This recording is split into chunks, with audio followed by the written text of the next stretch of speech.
बाबा साहब डॉक्टर अम्बेडकर इस देश की संविधान सभा में जाने के लिए प्रयास कर रहे थे, संघर्ष कर रहे थे।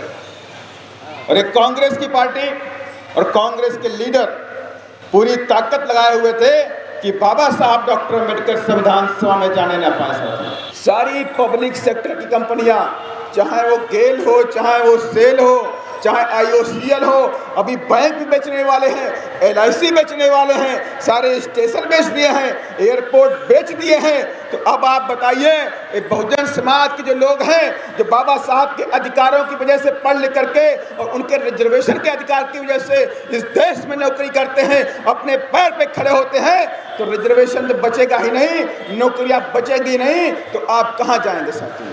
और आप तो पकौड़ा बना नहीं सकते। आप तो ऐसी जाति से बिलोंग करते हैं कि आप पकौड़ा नहीं बना सकते, आप चाय नहीं बेच सकते साथियों। इसलिए साथियों, आपके पास एक ही रास्ता है, वो है वोट की ताकत और बाबा साहब की विचारधारा। हमें अपने बाबा साहब की विचारधारा पर चल करके माननीय बहन जी के हाथों को मजबूत करना साथियों। करुणा के सागर तथागत गौतम बुद्ध, सामाजिक परिवर्तन के अग्रदूत, शिक्षा के जनक महात्मा ज्योतिबा फूले, आरक्षण के जनक छत्रपति साहू जी महाराज, भारतीय संविधान के रचयिता, बोधिसत्व, भारत रत्न परम पूज्य बाबा साहब डॉक्टर भीमराव अंबेडकर, दलितों, पिछड़ों, गरीबों और मुस्लिमों को राजनीति की मुख्य धारा में लाने वाले वाम से DS4 बहुजन समाज पार्टी के संस्थापक माननीय श्री कांसी राम साहब एवं बहुजन समाज में जन्मे उन तमाम संतों, गुरुओं और महापुरुषों के चरणों में श्रद्धा सुमन अर्पित करते हुए बहन कुमारी मायावती जी को अपना आदर्श नेता मानते हुए और आज हमारे बीच बहुजन समाज पार्टी के राष्ट्रीय कोऑर्डिनेटर, युवा हृदय सम्राट आकाश आनंद जी हमारे बीच में मंच पर उपस्थित हैं। साथ ही आज इस चुनावी सभा में हमारे बीच में उपस्थित हैं स्टेट के कोऑर्डिनेटर पूर्व MLC श्री रणवीर अशोक जी, प्रदेश के अध्यक्ष, प्रदेश के उपाध्यक्ष, प्रदेश के कोषाध्यक्ष, प्रदेश के महासचिव और साथ ही दूर दराज से आए हुए बहुजन समाज पार्टी के फॉलोवर, समर्थक गणों, बहुजन समाज पार्टी के सिपाहियों, कार्यकर्ताओं, आप सभी लोगों का मैं स्वागत अभिनंदन करता हूं कि आप लोग इस वक्त जो देश में कोविड-19 जैसी महामारी के बीच में भी आप लोगों ने समय निकाल करके कोविड-19 की जो गाइडलाइंस हैं उनको फॉलो करते हुए इधर बहुजन समाज पार्टी के समर्थक के रूप में आए हुए हैं, आप सभी लोगों का मैं स्वागत अभिनंदन करता हूँ। साथियों, क्योंकि पश्चिम बंगाल की धरती है और धन्य धरती है पश्चिम बंगाल की साथी, ये क्रांतिकारी धरती है पश्चिम बंगाल की साथी। याद करिए वो दिन, इस देश के अंदर 1946 का दौर चल रहा था और बाबा साहब डॉक्टर अम्बेडकर इस देश की संविधान सभा में जाने के लिए प्रयास कर रहे थे, संघर्ष कर रहे थे।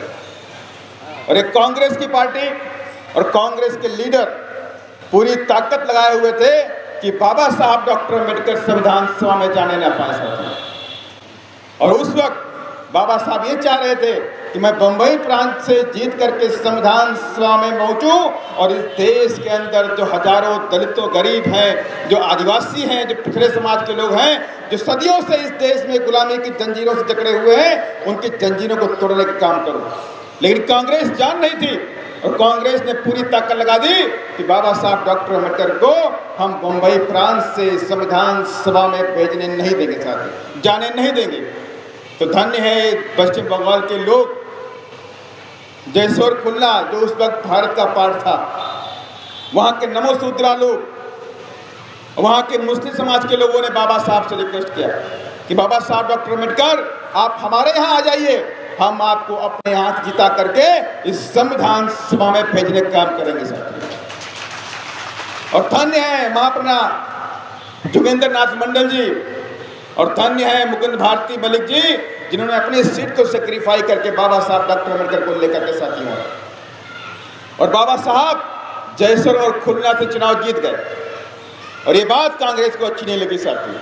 और साजिश के तहत कांग्रेस ने क्या किया, कहा बाबा साहब डॉक्टर अम्बेडकर आप जिस क्षेत्र से जीत कर आए हुए हैं वो क्षेत्र तो पाकिस्तान में चला गया, पूर्वी पाकिस्तान में चला गया। अगर आप मेंबर बनना चाहते हैं तो आपको मेंबरशिप छोड़नी पड़ेगी कि वो पाकिस्तान चला गया, आपको पाकिस्तान जाना पड़ेगा। तो बाबा साहब ने कहा कि मेरे लोग, मेरे समाज के लोग, मेरे गरीब जो 7 लोग हैं वो इस देश में रहते हैं, मैं पाकिस्तान जाके क्या करूँ। जबकि पार्टीशन का रूल था कि जहाँ पर 50% के ऊपर मुस्लिम समाज के लोग होंगे उसको पाकिस्तान बनाया जाएगा, और जहाँ से 50% के नीचे लोग होंगे उसे पाकिस्तान नहीं बनाया जाएगा। 52% की आबादी वहाँ नमोसूत्रा की थी और 48% ही मुस्लिम समाज के लोग थे, लेकिन कांग्रेस ने साजिश के तहत उसको वहाँ पूरी पाकिस्तान बना दिया, जो कि आज बांग्लादेश का पार्ट है। और बाबा साहब यहीं से चुनाव जीते, और उसके बाद जब कांग्रेसियों ने उसको पूरी पाकिस्तान बना दिया तो बाबा साहब ने अपने दुखद घटना को अंग्रेजों के सामने रखा कि आप तो पावर का ट्रांसफर करके चले जाओगे, अपनी पावर कांग्रेस के हाथ में देकर चले जाओगे, लेकिन उनका क्या होगा, ये करोड़ों करोड़ों दलितों, आदिवासियों, पिछड़ों को क्या होगा, जो सदियों से गुलामी के जंजीरों में जकड़े हुए हैं, इनके साथ में आप न्याय नहीं कर रहे। तो अंग्रेजों ने इस बात को समझा, बाबा साहब की बात को मान करके कांग्रेस से कहा कि जब तक आप बाबा साहब डॉक्टर अम्बेडकर को संविधान सभा में नहीं लाते हो तब तक हम आपको पावर का ट्रांसफर नहीं करने वाले साथियों। तब जा करके कांग्रेस सत्ते में आई और कांग्रेस ने अपनी एक सीट, पुणे की सीट MR जयकर की खाली करा करके बाबा साहब डॉक्टर अम्बेडकर को मजबूरी में संविधान सभा भेजने का काम किया था। इसलिए मैंने कहा ये धरती जो क्रांतिकारी धरती है, और हमें ऐसा विश्वास है कि क्रांतिकारी धरती से ही बाबा साहब के सपनों को पूरा करने का बिगुल फूंका जाएगा। साथियों आप सब ने देखा है देश के अंदर जो बाबा साहब का जो सपना पूरा हुआ, उत्तर प्रदेश के अलावा किसी और प्रदेश के अंदर आज तक बाबा साहब का सपना नहीं पूरा हुआ। उत्तर प्रदेश में मानिया बहन जी ने उत्तर प्रदेश में 4 बार मुख्यमंत्री बनी, तो 4 मुख्यमंत्री बन करके बाबा साहब की विचारधारा पे चल के बाबा साहब के सपनों को पूरा किया था। लेकिन ऐसी आवश्यकता हमें हर प्रदेश के अंदर दिखाई पड़ती है कि हमारे बहुजन समाज के लोग आपको जगना होगा और जग करके बाबा साहब की विचारधारा को इस देश के अंदर लागू करना पड़ेगा साथियों, तब जा करके बात बनने वाली है साथियों। और बाबा साहब का सपना क्या है? बाबा साहब का एक ही सपना है, the capture the temple of power for your emancipation. आप इस टेम्पल ऑफ पावर पे कब्जा कर लो अपने उत्थान के लिए, और जिस दिन आपने इस टेम्पल ऑफ पावर पे कब्जा कर लिया उसी दिन आपके जीवन के सारे सुख आ जाएंगे, सारे दुख खत्म हो जाएंगे साथियों। और इसके लिए रास्ता बना दिया बाबा साहब ने, इसके रास्ते भी बनाए बाबा साहब ने। और बाबा साहब ने कहा है मेरे बच्चों इस बनाए हुए रास्ते पर चलो, आप इस देश का राजा बन जाएंगे। और रास्ते कौन से थे? बाबा साहब ने हमें उपदेश दिए हैं कि शिक्षित बनो, संघर्ष करो और संगठित रहो साथियों। एजुकेट योरसेल्फ, एजुकेट योरसेल्फ और यूनाइट योरसेल्फ, ये 3 बातें बोली बाबा साहब ने। और बाबा साहब ने हमें हथियार दिया, वोट रूपी हथियार दिया, कहा इसी वोट के जरिए आपको इस टेम्पल ऑफ पावर पे कब्जा करना है। और ये बात हम आज तक अपने दिमाग में, अपने जहन में उतार नहीं पाए सकते। अगर इस बात को बाबा साहब की हम मान लें तो हम मानेंगे आप सच्चे फॉलोवर साथी हो। आज बाबा साहब के साथ साथ आज 11 अप्रैल साथियों है, और 11 अप्रैल के दिन महात्मा ज्योतिबा फूले के जन्म दिवस होता है, जिन्होंने आज हमें इस देश के अंदर शिक्षा का अधिकार दिया था। और आज से 3 दिन बाद बाबा साहब का जयंती साथियों, बाबा साहब का जन्म दिवस साथियों है। तो कम से कम इन दोनों महापुरुषों की जयंती के बीच में पश्चिम बंगाल के अंदर चुनाव होने वाले हैं और चल भी रहे हैं साथियों। तो मैं आप सबसे चाहता हूं कि बाबा साहब की प्रण लेकर के बाबा साहब के सपनों को पूरा करने का प्रयास आप करेंगे साथियों, पूरी ताकत के साथ में अपने बहुजन समाज पार्टी के प्रत्याशी को जिताने का काम करेंगे साथियों, तब तो जाकर ये बात बनने वाली है साथियों। वरना क्या होने वाला है आप सब जानते हैं। यहाँ पर पश्चिम बंगाल के अंदर लंबे समय तक कांग्रेस ने राज किया, और उसके बाद यहाँ कम्युनिस्टों ने भी राज किया साथियों, और इधर 2 टर्म में शायद ममता दीदी भी राज कर रही है। लेकिन उसके बावजूद भी यहाँ पर दलितों और आदिवासियों की स्थिति में कोई खास सुधार नहीं हुआ साथियों। अगर सुधार हुआ होता तो यहाँ पे गरीबी खत्म हो गई होती, बेरोजगारी खत्म हो गई होती, अत्याचार खत्म हो गया होता, लेकिन ये सारी चीजें इस प्रदेश के अंदर से आज तक खत्म नहीं हुई। इसलिए साथियों, आप सभी लोगों से मेरा पुरजोर अपील है कि आप लोग अपनी पार्टी बहुजन समाज पार्टी के प्रत्याशी को जिताने का काम करिए और पूरी ताकत के साथ में उनको जिता करके विधानसभा में भेजने का काम करिए और बाबा साहब के सपनों को साकार करिए साथियों। तब तो ये बात बनने वाली है, वरना ये बात नहीं बनने वाली है। उत्तर प्रदेश आपके सामने है। जब माननीय बहन कुमारी मायावती उत्तर प्रदेश की 4 बार मुख्यमंत्री बनी तो सबसे पहले बाबा साहब की विचारधारा के तहत पहला क्या कहा? शिक्षित बनो। बाबा साहब की विचारधारा थी शिक्षित बनो। माननीय बहन कुमारी मायावती जी ने उत्तर प्रदेश के अंदर दलितों, आदिवासियों, पिछड़ों के बच्चों की, गरीब बच्चों के सारी फीस फ्री कर दी। माने कि सारी एजुकेशन वहां पर फ्री हो गई। कक्षा 1 से लेकर के हायर एजुकेशन तक की पढ़ाई उत्तर प्रदेश के अंदर फ्री थी साथी। 1 पैसे फीस नहीं पड़ती साथी। चाहे कोई बच्चा MBA करे, चाहे BTech करे, चाहे MBBS करे, चाहे BEd करे, चाहे लॉ करे, सारी एजुकेशन उत्तर प्रदेश के अंदर बहन कुमारी मायावती के राज में फ्री थी साथी। 1 करोड़ नौकरियां हमारे बहन जी ने उत्तर प्रदेश में दी। 4 टर्म की गवर्नमेंट में लगभग 1 करोड़ नौकरियां उत्तर प्रदेश में दी गई। माने कि आज़ादी से लेकर के 2012 तक का जो समय था, उस समय के बीच में सारा बैकलॉग उत्तर प्रदेश में भरा गया। उत्तर प्रदेश देश का पहला राज्य बना जहां पर दलितों, आदिवासियों, पिछड़ों को नौकरियां मिली। बाकी किसी प्रदेश के अंदर आज तक वो बैकलॉग नहीं भरा गया साथियों। यही नहीं साथियों, उत्तर प्रदेश के अंदर बहन कुमारी मायावती जी ने सर्व समाज के लिए काम किया। लाखों आवास दिए। माननीय श्री कांसी राम साहब शहरी आवास योजना के तहत लाखों गरीब लोगों के लिए माननीय बहन जी ने 2 कमरे का फ्लैट बना कर दिया साथियों।